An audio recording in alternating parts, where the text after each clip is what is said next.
নমস্কার। এএনএম এবং জিএনএম এর অনলাইনে ফর্ম ফিল আপ আপনি সঠিকভাবে কিভাবে করবেন, সঠিকভাবে এএনএম এবং জিএনএম এর ফর্ম ফিল আপ আপনি কিন্তু এই ভিডিওতে দেখতে পাবেন।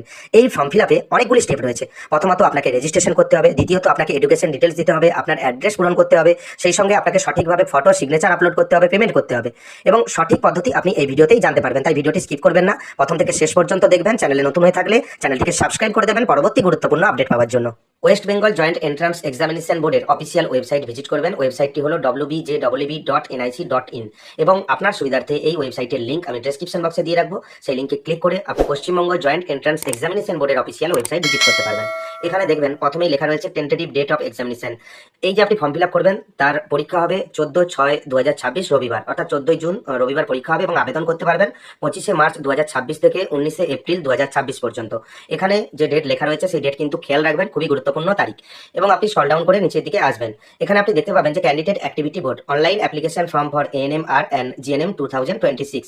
এখানে আপনি ক্লিক করবেন। এখানে ক্লিক করে আপনি কিন্তু অনলাইনে ফর্ম ফিল আপ করতে পারবেন। এখানে একটি পপ আপ মেসেজ আসবে, এখানে কিন্তু আপনাকে ওকে করে দিতে হবে। ওকে আপনি করলেন। এখানে দেখবেন একটি রেজিস্ট্রেশন পেজ ওপেন হয়ে গেছে। এখানে যদি আপনার রেজিস্ট্রেশন থাকে সেক্ষেত্রে এখানে আপনি লগ ইন করে দিতে পারবেন। একেবারে নতুন যেহেতু আপনার রেজিস্ট্রেশন নেই, রেজিস্ট্রেশন কিভাবে করবেন সেজন্য আপনি নিচে দেখতে পাবেন নিউ ক্যান্ডিডেট রেজিস্ট্রেশন একটি অপশন রয়েছে। আপনি দেখতে পাচ্ছেন নিউ ক্যান্ডিডেট রেজিস্ট্রেশন। আপনাকে নিউ ক্যান্ডিডেট রেজিস্ট্রেশন অপশনে ক্লিক করবেন এবং এখানে কিছু গুরুত্বপূর্ণ ইনস্ট্রাকশন দেওয়া রয়েছে, চাইলে আপনি পড়ে নিতে পারেন এবং সমস্ত কিছু আমি এই ভিডিওতে কভার করে দেবো, কোনো চিন্তা করবেন না। নিউ ক্যান্ডিডেট রেজিস্ট্রেশনের জন্য এখানে দেখবেন এক্সামিনেশন ফি কি রয়েছে, অর্থাৎ পরীক্ষার ফি আপনাকে কি দিতে হবে। এখানে ক্যাটাগরি ওয়াইজ এখানে লেখা রয়েছে, আপনি দেখতে পাচ্ছেন। আপনি স্ক্রিনশট নিয়ে নেবেন চাইলে। এখানে আপনি দেখতে পাচ্ছেন যে ক্যাটাগরি ওয়াইজ আপনাকে কত টাকা পেমেন্ট করতে হবে। আপনি কিন্তু এই যে পরীক্ষার ফি সেটা কিন্তু অনলাইনে পেমেন্ট করতে পারবেন এবং আপনি স্ক্রল ডাউন করে সামান্য নিচের দিকে আসবেন এবং আরও কিছু গুরুত্বপূর্ণ ইনস্ট্রাকশন রয়েছে। এখানে ফটো কি আপলোড করবেন, এখানে ফটো সাইজ লেখা রয়েছে 10 কেবি থেকে 200 কেবি, জেপিজি ফরম্যাট এবং 3.5 সেমি ইন্টু 4.5 সেমি এবং সিগনেচার হচ্ছে জেপিজি এবং 4 কেবি থেকে 30 কেবির মধ্যে। এবং এখানে আপনি ফটো সিগনেচারের সাইজ দেখে নিলেন এবং সেই সঙ্গে আপনি স্ক্রল ডাউন করে নিচের দিকে আসবেন। আপনি স্ক্রল ডাউন করে নিচের দিকে আসবেন, নিচে দেখবেন কনসেন্ট রয়েছে, এখানে আই এগ্রি করবেন। প্রসেস টু অ্যাপ্লিকেশন যে অপশন রয়েছে এখানে আপনি ক্লিক করবেন। ক্লিক করার পর এখানে দেখবেন কনসেন্ট আপনাকে দিতে হবে। ডান দিকে আপনি চেক বক্সগুলি দেখতে পাচ্ছেন, সেই চেক বক্সে কিন্তু ক্লিক করতে হবে এবং উপরে দেখবেন চেক অল একটি অপশন রয়েছে, আপনি চেক অল অপশনে ক্লিক করবেন। নিচে দেখতে পাবেন একটি এগ্রি অপশন রয়েছে, আপনাকে এগ্রি অপশন যে রয়েছে এখানে আপনি ক্লিক করবেন। আপনার কাছে একটি এসএমএস আসবে, এখানে কিন্তু আপনি ইয়েস করে দেবেন। ইয়েস করে দেওয়ার পর এখানে দেখবেন রেজিস্ট্রেশন ফর্ম ওপেন হয়ে গেছে। এই ফর্মটি আপনাকে সঠিকভাবে পূরণ করতে হবে, কোনো রকম ভুলভ্রান্তি করবেন না, ধৈর্য সহকারে ফর্মটি পূরণ করবেন। প্রথমেই পার্সোনাল ডিটেলস ফিল আপ করতে হবে। ক্যান্ডিডেট নেম, আপনার নাম এখানে পদবী সহকারে লিখে দেবেন এবং নামের বানান আপনি ক্রস চেক করে নেবেন যে ঠিকঠাক রয়েছে কিনা। তারপর আপনার বাবার নাম লিখবেন পদবী সহকারে এবং তারপর দেখবেন মায়ের নাম, আপনার মায়ের নাম পদবী সহকারে লিখে দেবেন এবং তারপর দেখতে পাবেন ডেট অফ বার্থ, জন্ম তারিখ, এখান থেকে ডেট চয়েস করবেন, তারপর মান্থ চয়েস করবেন, মাস চয়েস করবেন এবং তারপর দেখতে পাবেন এখানে আপনার জন্মের ইয়ার চয়েস করবেন, অর্থাৎ বছর চয়েস করবেন। তারপর দেখবেন এখান থেকে জেন্ডার, এখান থেকে জেন্ডার আপনাকে সিলেক্ট করে নিতে হবে। তারপর দেখবেন আইডেন্টিফিকেশন টাইপ, এখানে আইডেন্টিফিকেশন টাইপের কিছু ডকুমেন্ট লিস্ট রয়েছে। এখানে যখন আপনি ক্লিক করবেন এখানে আপনি ডকুমেন্ট লিস্ট দেখতে পাবেন। এখান থেকে আপনার সুবিধা মতো যে ডকুমেন্ট রয়েছে সেটা আপনি এখান থেকে চয়েস করে দেবেন। ভোটার কার্ড রয়েছে, রেশন কার্ড উইথ ফটোগ্রাফ রয়েছে, অর্থাৎ রেশন কার্ড আপনি দেবেন না যেহেতু আপনার রেশন কার্ডে কোনো রকম ফটো নেই। এখানে আপনার সুবিধা মতো ডকুমেন্ট আপনি চয়েস করবেন। যদি ভোটার কার্ড চয়েস করবেন ডান দিকে দেখতে পাবেন যে ভোটার আইডি কার্ড নাম্বার, যেই ডকুমেন্ট চয়েস করবেন ডান দিকে সেই ডকুমেন্টের যে সিরিয়াল নম্বর রয়েছে সেটা আপনাকে কিন্তু লিখে দিতে হবে, অর্থাৎ ডকুমেন্ট নাম্বার এখানে লিখে দিতে হবে। এরপর আপনি স্ক্রল ডাউন করে নিচের দিকে আসবেন, এখানে দেখবেন কন্ট্যাক্ট ডিটেলস, এখানে প্রথমে মোবাইল নাম্বার দেবেন, তারপর ইমেল আইডির যে জায়গা রয়েছে এখানে ইমেল আইডি দেবেন এবং বৈধ ইমেল আইডি বৈধ মোবাইল নাম্বার দেবেন, কারণ ওটিপি আসবে, ওটিপি অথেন্টিকেট করতে হবে। আপনি যে মোবাইল নাম্বার দিয়েছেন ইমেল আইডি দিয়েছেন সেটা ভেরিফাই করতে হবে এবং নিচে দেখবেন দুটি চেক বক্স রয়েছে, দুটি চেক বক্সে আপনি ক্লিক করবেন। এরপর চুজ ইওর পাসওয়ার্ড, এখানে পাসওয়ার্ড চয়েস করতে হবে এবং পাসওয়ার্ড কিভাবে দেবেন সেই নিয়ম কিন্তু এখানে মেনশন করে দেওয়া রয়েছে। পাসওয়ার্ড দেবেন capital letter, small letter, special character, number, অর্থাৎ একটি মিক্সড পাসওয়ার্ড বানিয়ে নেবেন। সেই পাসওয়ার্ডের জায়গায় দিলেন এবং ডান দিকে দেখবেন কনফার্ম পাসওয়ার্ড, সেম একই পাসওয়ার্ড আপনি কনফার্ম পাসওয়ার্ডের জায়গায় দেবেন। যেই পাসওয়ার্ড আপনি পাসওয়ার্ডের জায়গায় দিয়েছেন এবং কনফার্ম পাসওয়ার্ডের জায়গায় সেম একই পাসওয়ার্ড দেবেন। পাসওয়ার্ড দেওয়া কমপ্লিট হয়ে গেলে নিচে দেখতে পাবেন সিকিউরিটি পিন ভেরিফিকেশন, এখানে দেখতে পাবেন সিকিউরিটি পিন বলতে ডান দিকে একটি ক্যাপচা কোড শো হচ্ছে, সেই captcha code same to same এখানে আপনি লিখে দেবেন। একবারে একই ক্যাপচা কোড লিখে দিলেন। লিখে দেওয়ার পর নিচে দেখতে পাবেন একটি সাবমিট অপশন রয়েছে, আপনি সাবমিট অপশনে ক্লিক করবেন। সাবমিট অপশনে ক্লিক করার সঙ্গে সঙ্গে একটি পপ আপ মেসেজ আসবে, এখানে আপনি শুধুমাত্র ইয়েস করে দেবেন। ইয়েস করে দেওয়ার পর দেখতে পাবেন যে আপনার কাছে নতুন একটি পেজ ওপেন হয়ে গেছে। এখানে দেখবেন পার্সোনাল ডিটেলস, আপনার বাবার নাম, মায়ের নাম, জন্ম তারিখ এবং যা যা ডিটেলস আপনি দিয়েছিলেন সেটা আপনি এখানে দেখতে পাবেন। আপনি স্ক্রল ডাউন করে নিচের দিকে আসবেন, এখানে দেখতে পাবেন যে কন্ট্যাক্ট ডিটেলস যা দিয়েছিলেন সেটাও আপনি এখানে দেখতে পাবেন। এখানে আপনি সাবমিট অ্যান্ড নেক্সট যে অপশন রয়েছে এখানে আপনি ক্লিক করবেন, যদি কোনো ভুল থাকে আপনি কিন্তু এডিট করতে পারেন এবং সাবমিট করে দেওয়ার পর এখানে যেই মোবাইল নাম্বার যেই ইমেল আইডি দিয়েছিলেন সেই মোবাইল নাম্বার এবং ইমেল আইডিতে একটি ওটিপি আসবে। মোবাইল ওটিপির জায়গায় দেবেন, ইমেল ওটিপির জায়গায় দেবেন। সময় মতো ওটিপি না এলে রিসেন্ট ওটিপির অপশন আছে, আপনি এই অপশনে ক্লিক করে আপনি আবার ওটিপি জেনারেট করতে পারবেন। এভাবে আপনি ওটিপি দেওয়ার পর নিচে দেখবেন সিকিউরিটি পিন একটি অপশন রয়েছে এখানে, অর্থাৎ ক্যাপচা কোড, যেটাই ক্যাপচা কোড সেটাই সিকিউরিটি পিন দেবেন। দেওয়ার পর ভেরিফাই অ্যান্ড ফাইনাল সাবমিট অপশনে ক্লিক করবেন। এখানে দেখতে পাবেন একটি নম্বর লেখা রয়েছে, ইওর অ্যাপ্লিকেশন নাম্বারটা অবশ্যই নোট করবেন বা স্ক্রিনশট করে নেবেন, কারণ লগইনের ক্ষেত্রে কাজে লাগবে। এরপর আপনি দেখতে পাবেন যে নিচে ক্লিক হেয়ার টু লগইন একটি অপশন রয়েছে, আপনি ক্লিক হেয়ার টু লগইন অপশনে ক্লিক করবেন। এবার আপনাকে আবেদন করতে হবে, সেজন্য লগইন করবেন। যেহেতু আপনি রেজিস্ট্রেশন কমপ্লিট করে নিয়েছেন, সেজন্য এখানে অ্যাপ্লিকেশন নাম্বার, আগে বলেছি নোট করে নেবেন, অ্যাপ্লিকেশন নাম্বার দেবেন, যেই পাসওয়ার্ড আপনি ক্রিয়েট করেছিলেন সেই পাসওয়ার্ড দেবেন, এবং তারপর দেখবেন এখানে সিকিউরিটি পিন অর্থাৎ ক্যাপচা কোড দিতে হবে। যে ক্যাপচা কোড এখানে দেখতে পাচ্ছেন সেই ক্যাপচা কোড দিয়ে সাইন ইন অপশনে ক্লিক করবেন। অনেক সময় আপনারা পাসওয়ার্ড ভুলে যান, সেজন্য ফরগট পাসওয়ার্ড, যদি অ্যাপ্লিকেশন নাম্বার ভুলে যান সেজন্য ফরগট অ্যাপ্লিকেশন নাম্বার, এই অপশনে আপনি ক্লিক করতে পারেন যদি ভুলে যান। এবং সমস্ত ডিটেলস দেওয়ার পর সাইন ইন যে অপশন রয়েছে এখানে আপনি ক্লিক করবেন। এখানে দেখবেন ওটিপি অথেন্টিকেশন রিকোয়ার্ড, মোবাইল নাম্বারে ওটিপি পাঠাতে পারেন এবং আপনার ইমেল আইডিতে ওটিপি পাঠাতে পারেন। আপনার সুবিধা মতো অপশন এখান থেকে বেছে নেবেন, আপনি মোবাইল নাম্বার চয়েস করবেন, এটাই সবথেকে সুবিধা, এবং সেন্ড ওটিপি অপশনে ক্লিক করবেন। আপনার মোবাইল নাম্বার একটি ওটিপি আসবে এবং আপনার যে মোবাইল নাম্বার লাস্ট তিনটি সংখ্যা, প্রথম তিনটি সংখ্যা দেখতে পাবেন, ওটিপি এন্টার ওটিপির জায়গায় দেবেন। দেওয়ার পর নিচে দেখতে পাবেন একটি লগইন অপশন রয়েছে, আপনাকে ওটিপি দেওয়ার পর লগইন অপশনে আপনাকে ক্লিক করে নিতে হবে।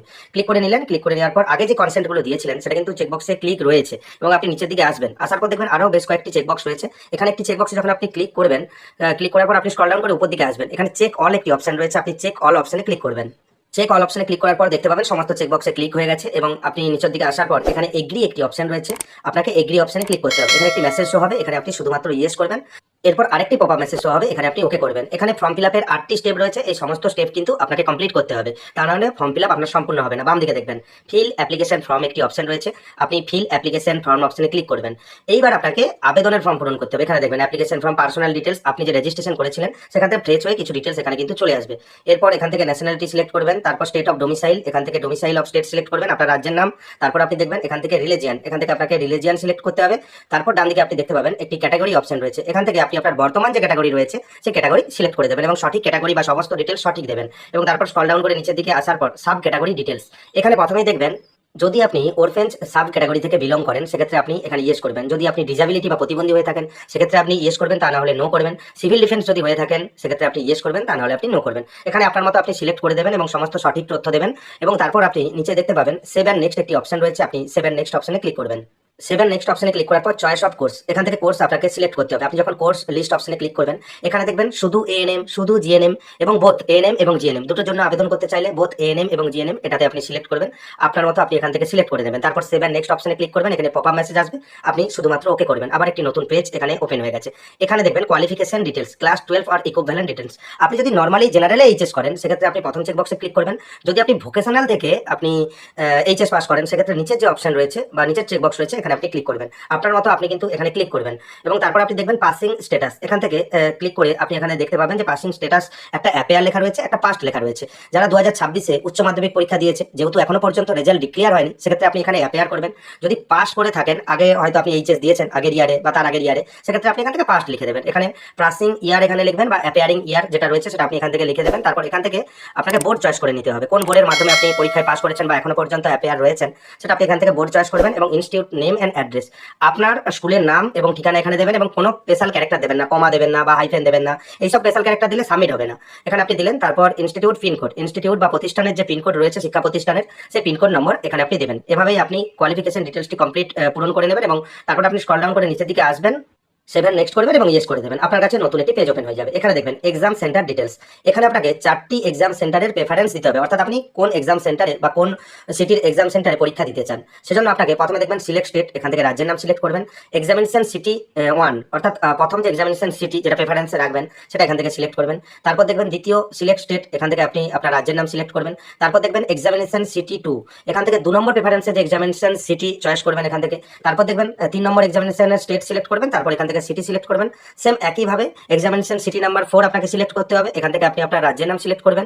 করে নেওয়ার পর এক্সামিনেশন সিটি 4 অপশনে ক্লিক করে এখানে 4 নম্বর যে এক্সামিনেশন যে সিটি এখান থেকে সিলেক্ট করে নেবেন। সমস্ত সিলেক্ট করে নেওয়ার পর ডান দিকে দেখবেন সেভ অ্যান্ড নেক্সট একটি অপশন রয়েছে, আপনি সেভ অ্যান্ড নেক্সট অপশনে ক্লিক করবেন। একটি পপআপ মেসেজ আসবে, এখানে শুধুমাত্র আপনি ওকে করে দেবেন।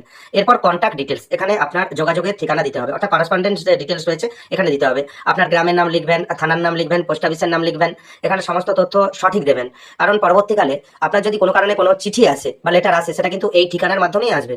এবং এখানে আপনি সমস্ত ডিটেলস দেওয়ার পর দেখবেন কান্ট্রি, এখান থেকে কান্ট্রি বা দেশ সিলেক্ট করবেন, তারপর এখান থেকে আপনার রাজ্যের নাম সিলেক্ট করবেন, রাজ্যের নাম সিলেক্ট করে দেওয়ার পর দেখতে পাবেন এখানে ডিস্ট্রিক্ট, এখান থেকে আপনি আপনার জেলার নাম সিলেক্ট করবেন। তারপর আপনি দেখবেন ডান দিকে একটি পিনকোডের অপশন রয়েছে, এখানে আপনি আপনার পিনকোড নম্বর দেবেন। পিনকোড নম্বর দেওয়ার পর আপনি স্ক্রল ডাউন করে নিচের দিকে আসবেন, এটা হলো যোগাযোগের আপনি ঠিকানা দিলেন অর্থাৎ প্রেজেন্ট অ্যাড্রেস, এবং তারপর দেখবেন পার্মানেন্ট অ্যাড্রেস, স্থায়ী ঠিকানা। যদি প্রেজেন্ট অ্যাড্রেস অর্থাৎ বর্তমান ঠিকানা এবং পার্মানেন্ট অ্যাড্রেস স্থায়ী ঠিকানা একই হয় তাহলে এখানে চেকবক্সে ক্লিক করবেন। যদি আলাদা হয় এখানে আপনি আপনার নতুন ঠিকানাটি লিখে দেবেন, যদি পার্মানেন্ট অ্যাড্রেস স্থায়ী ঠিকানা আলাদা হয়। এখানে ডিটেলস সমস্ত কিছু দেওয়ার পর এখানে দেখবেন সেভ এন্ড নেক্সট একটি অপশন রয়েছে, আপনি সেভ এন্ড নেক্সট অপশনে ক্লিক করবেন। যদি একই হয় এই চেকবক্সে আপনি ক্লিক করে দেবেন, তাহলে আর কিছু লিখতে হবে না। এবং সেভ এন্ড নেক্সট অপশনে ক্লিক করার পর পপআপ মেসেজ আসবে, এখানে আপনি শুধুমাত্র ইয়েস করবেন। এরপর ফটোগ্রাফ এবং সিগনেচার এই দুটি আপলোড আপনাকে করতে হবে। ফটোগ্রাফ প্রথমত জেপিজি ফরম্যাট এখানে লেখা রয়েছে, সেখানে জেপিজি লেখা রয়েছে, আপনাকে জেপিজি ফরম্যাটে 10 থেকে 200 কেবির মধ্যে ফটোগ্রাফ আপলোড করতে হবে। এবং এখানে ফটোগ্রাফ আপলোড করবেন, চুজ ফাইল অপশনে ক্লিক করবেন, ইন্টারনালে আপনি স্ক্যান করে রেখে দেবেন। প্রথমেই বলেছি ফটোর ডাইমেনশন কি থাকবে এবং এখানেও লেখা রয়েছে। এবং এখান থেকে চুজ ফাইল অপশনে ক্লিক করার পর ইন্টারনাল থেকে ফটোটি নেবেন, নেওয়ার পর দেখবেন এখানে প্রিভিউ অ্যান্ড আপলোড একটি অপশন রয়েছে, আপনি প্রিভিউ অ্যান্ড আপলোড অপশনে ক্লিক করবেন, এখানে ফটোটি প্রিভিউ হবে, দেখে নেবেন যে আপনার ফটো কিনা। এখান থেকে সেভ যে অপশন রয়েছে আপনি সেভ অপশনে ক্লিক করবেন। এরপর সিগনেচার আপলোড করতে হবে, দেখতে পাচ্ছেন সেম একইভাবে এখানে ডকুমেন্ট ফরম্যাট রয়েছে জেপিজি ফাইল এবং 4 থেকে 30 কেবির মধ্যে। এবং সিগনেচার যে আপলোড করবেন এখানে চুজ ফাইল অপশনে ক্লিক করে সিগনেচার আপনি সিলেক্ট করে দেবেন ইন্টারনাল থেকে, তারপর প্রিভিউ অ্যান্ড আপলোড অপশনে ক্লিক করবেন, এখান থেকে প্রিভিউ দেখতে পাবেন, সেভ অপশনে ক্লিক করবেন। ফটো সিগনেচার আপলোড কিন্তু কমপ্লিট হয়ে গেছে। এরপর দেখবেন আপলোড ফাইনালাইজ অ্যান্ড নেক্সট এই অপশনে ক্লিক করবেন। আপনি যে এতক্ষণে ফর্ম ফিল আপ করেছেন সেই ফর্ম ফিল আপের প্রিভিউ আপনি দেখতে পাবেন যে কি ফর্ম ফিল আপ করেছেন, যে সঠিক ফর্ম ফিল আপ করেছেন কিনা। আপনি স্ক্রল ডাউন করে নিচের দিকে আসবেন, নিচে দেখতে পাবেন একটি ডিক্লারেশনের চেকবক্স রয়েছে, এখানে আপনাকে ক্লিক করতে হবে এবং সেভ অ্যান্ড ফাইনাল সাবমিট যে অপশন এখানে ক্লিক করবেন। একটি পপআপ মেসেজ আসবে, এখানে আপনাকে ইয়েস করে দিতে হবে। ইয়েস আপনি করলেন, ইয়েস করার পর দেখবেন সমস্ত স্টেপ কমপ্লিট হয়ে গেছে, একটি স্টেপ ইনকমপ্লিট রয়েছে অর্থাৎ পে রেজিস্ট্রেশন ফি। এখান থেকে রেজিস্ট্রেশন ফি পেমেন্ট করতে হবে। কিভাবে করবেন, বাম দিকে দেখবেন পে রেজিস্ট্রেশন ফি একটি অপশন রয়েছে, এখানে আপনি ক্লিক করবেন। ক্লিক করার পর দেখতে পাবেন যে আপনার কাছে নতুন একটি পেজ ওপেন হয়ে গেছে। কত টাকা পেমেন্ট করতে হবে আপনি দেখতে পাবেন, এখানে দেখবেন অনলাইন পেমেন্টের একটি চেকবক্স রয়েছে ডান দিকে, এখানে আপনি ক্লিক করবেন। ক্লিক করার পর দেখবেন পে ফি একটি অপশন রয়েছে নিচের দিকে ঠিক ডান দিকে, পে ফি অপশনে ক্লিক করবেন। এখান থেকে আপনার নাম দেখতে পাবেন, ফি অ্যামাউন্ট দেখতে পাবেন, জন্ম তারিখ দেখতে পাবেন, অ্যাপ্লিকেশন নাম্বার দেখতে পাবেন। এখানে দেখবেন মিডিলে যে অপশন রয়েছে এসবিআই ইপে, এখানে আপনি ক্লিক করবেন, তাহলে আপনি ইউপিআই দিয়েও পেমেন্ট করতে পারবেন, ডেবিট কার্ড ক্রেডিট কার্ড দিয়েও পেমেন্ট করতে পারবেন এবং ইন্টারনেট ব্যাংকিং দিয়েও পেমেন্ট করতে পারবেন। প্রসেস ফর পেমেন্ট যে অপশন রয়েছে আপনি প্রসেস ফর পেমেন্ট অপশনে ক্লিক করবেন।